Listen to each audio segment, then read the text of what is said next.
Frankenmuth, where beer mixes with stories, Christmas is year-round, and lederhosen is always in fashion.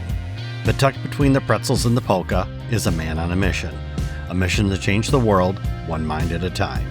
Meet Xavier DeGroat, founder of the Xavier DeGroat Autism Foundation, the first of its kind in the nation.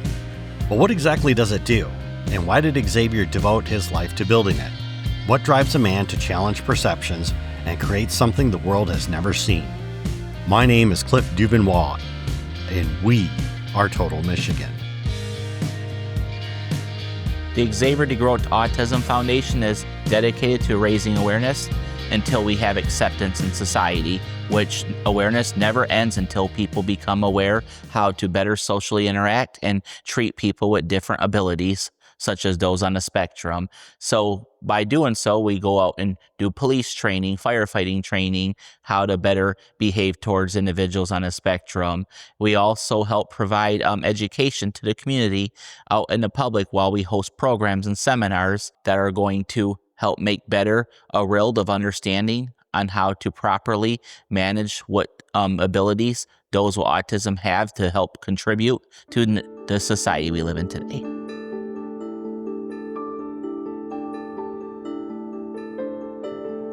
This foundation was built on love, a love for those who are different. But for Xavier, this is a love that is born from pain.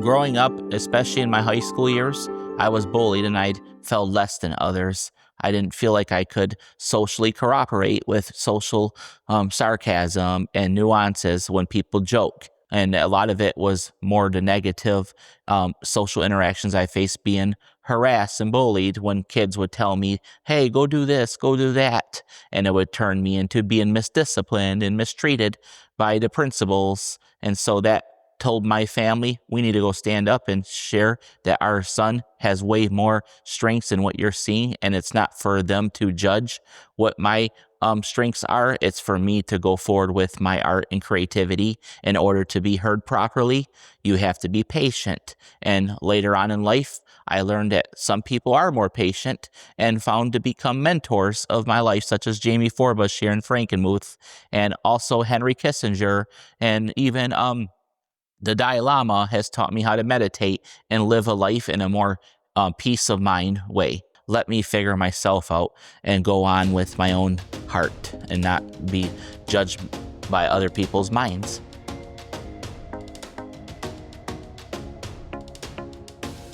Those strokes you see up there are strokes of art and creativity that people on a spectrum like himself have to make motion, and studies of methodology would create a new way of how we can do art through impressionism, and later that helped predict holograms, the cards you can flip pictures to make it motiony a little bit. And Vincent van Gogh also had bipolar, when that's why he cut his ear, just so you know, not because of his autism. Living in my own room and doing my own research and enjoying books. I collected a lot of books, studied history. I was a history buff and science buff, and I love Carl Sagan and Stephen Hawking. There you go. So I wanted to one day meet the two, and my father had said, hey, you need to get out of your comfort zone before I let you do that, son, and go out to the library, take a bike ride over there, and get yourself some exposure so your brain becomes stronger, because the brain is a muscle. And I proved my dad right when I called Arnold Schwarzenegger, and he said, no pain, no gain. The brain is totally a muscle, and if you don't get yourself exposed, you'll never have a full, solid mindset that can go out and change the world.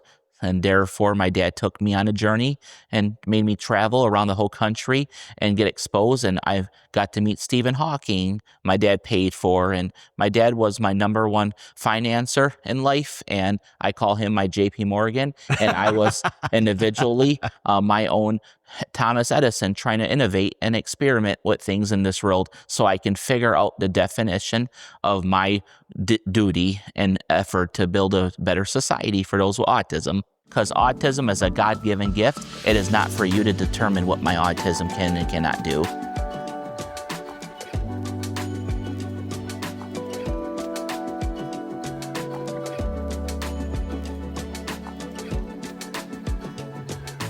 I started the foundation in 2018 because of my own experiences facing challenges as a child with autism. I was diagnosed at age 4, and it started in Lansing, Michigan. And the Museum of Autism History that you're here at today started in 2022 down in Meridian Township at the Meridian Mall. And we began there with only 20th century history. And here we go all the way to the Italian Renaissance to the present era. And I started it ultimately to help fight for autism inclusion and acceptance in order to provide better feedback to people in the neurotypical world on how to better understand and learn the talents and creativity that autistics have, so they hire them and include them with their systems that exist in this world. And Frankenmuth, here where we're at right now, is one of my original hometowns, visiting when I was a baby all the way up to my 12th year age. And that was because we are from Saginaw, Michigan. Isaac Newton was very fixated with what he was researching at moments, and he did not enjoy people being around him when he was very focused on what he was doing, and had sensitivities on top of that, including light. And all his strong routines and lectures he liked to give to himself would bother him if people jumped right in the middle out of the blue while he's in the middle, and that could lead into a tantrum. So when you're fixated with science like he was, he became a savant and a genius and discovered gravity before Albert Einstein perfected it, and discovered that light is all colors, and invented the first reflecting telescope to study astronomy and history.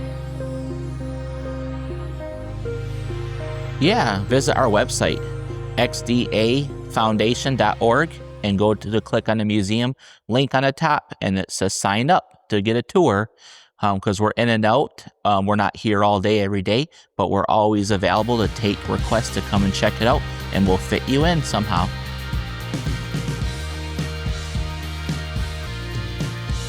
The walls of this museum aren't just filled with facts. They echo the stories of brilliance once overlooked. Stories that challenge how we see autism and how we see each other. If you're ready to open your mind, come and visit. Walk the halls, see the history. And if it moves you, donate. Support the mission, support the dream. Because Xavier's dream isn't just about awareness or even acceptance. It's about creating a world where those on the spectrum lead, build, and redefine what's possible. My name is Cliff Duvenois, and we are Total Michigan.